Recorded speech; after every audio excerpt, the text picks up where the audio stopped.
Indonesia adalah negara yang memiliki keberagaman dalam budaya serta agama. Pemerintah Indonesia mengakui bahwa terdapat 6 agama yang ada, di antaranya Islam, Protestan, Katolik, Hindu, Buddha, dan Konghucu.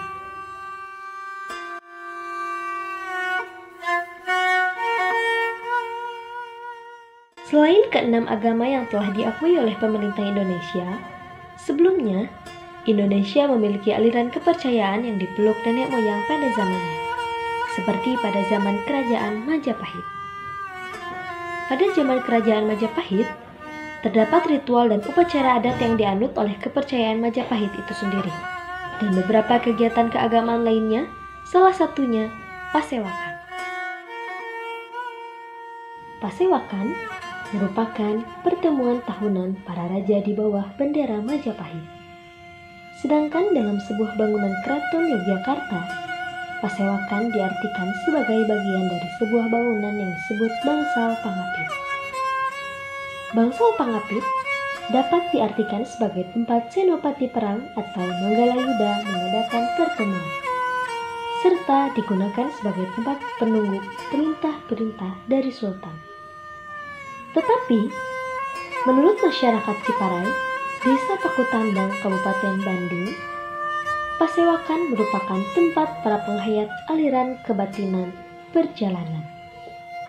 Tempat tersebut adalah ruang para penghayat kepercayaan mengadakan pertemuan, serta digunakan sebagai tempat berlangsungnya kegiatan-kegiatan para penghayat kepercayaan seperti Kliwonan, Pangeling-eling, dan acara lainnya.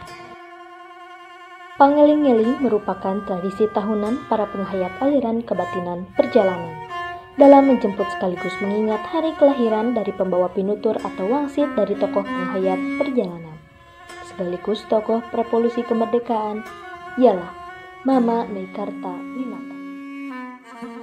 Pada tanggal 16 September 1927, tepatnya hari Kamis malam Jumat Kliwon, di sebuah rumah pinggiran hutan milik Pak Unas.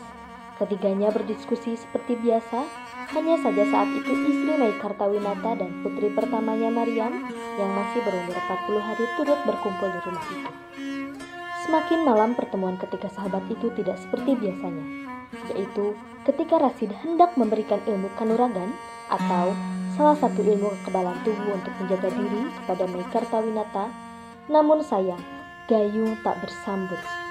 Niat baik Rasid itu ditolak oleh Meikarta-Winata dengan santun dan mengatakan bahwa keselamatan diri tidak harus dengan memiliki ilmu kanuragan, tapi keselamatan itu tergantung dari tekad ucap dan lampahnya sendiri.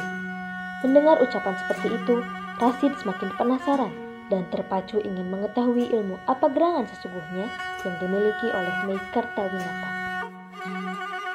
Munculnya rasa penasaran tersebut, Rasid melakukan tindakan yang tidak sama sekali mengenakan pasangan suami istri tersebut. Ia menggendong bayi Mariam dan tanpa ragu diinjaknya bayi tersebut hingga sedikit dilempar nyaris menemui ajalnya.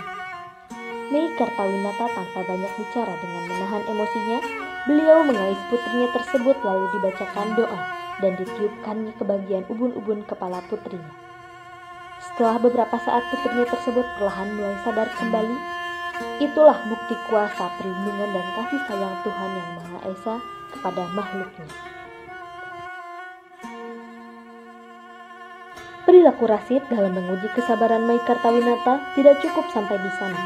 Kejadian demi kejadian terus berlangsung meskipun tidak sampai terjadi perkelahian. Namun pada akhirnya ketiganya kelelahan dan ketiganya pula saling meredakan situasi.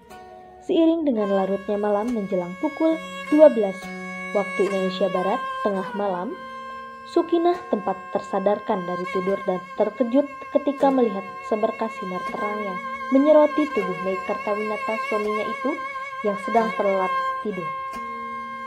Tidak cukup sampai di sana, kedua sahabat Meikarta-Winata yang menyaksikan kejadian tersebut menjadikan mereka penasaran kembali sehingga terjadilah pertikaian Meikarta-Winata yang lepas dari keduanya tersebut. saat tengah hari, Meikartawinata berhasil lari menjauhi kedua sahabatnya itu dan bersembunyi di sisi sungai Cilelei, kampung Cimerta yang berada di wilayah Subang. Ketika menenangkan diri dan beristirahat itulah, Meikartawinata menatap dalam aliran sungai Cilelei.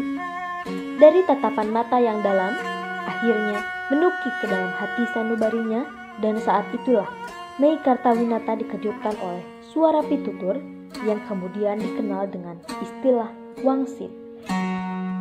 Wangsit 17 September 1927. Lantas, apa isi wangsit atau suara pitutur itu? Hanya Meikartawinata sendirilah yang tahu persis isi atau bunyi dari wangsit tersebut. Namun, dari beberapa buku karya tulis beliau, ada satu buku yang berjudul Katinem, yang di dalamnya memuat ulasan tentang peristiwa 17 September 1927 di tepi sungai Cilelei yang disampaikan dalam bentuk pupuh, yang merupakan kemahiran dan kecerdasan beliau dalam menyampaikan didikannya atau pemendak kepada para pengikutnya itu. Dalam kisah tersebut, yang terjadi pada tanggal 17 September 1927, di mana saat Meikartawinata lepas dari pertikaian dua sahabatnya itu yang sampai di tepi sungai Cilelei sehingga terjadinya perenungan yang dirasakan oleh beliau, merupakan asal muasal adanya aliran kepercayaan perjalanan. Perjalanan di sini ialah sepintas kisah yang terjadi oleh Meikartawinata pada saat itu, dan kini aliran kepercayaan perjalanan tersebut terdapat di wilayah Kabupaten Bandung, Desa Pekutan dan Ciparai.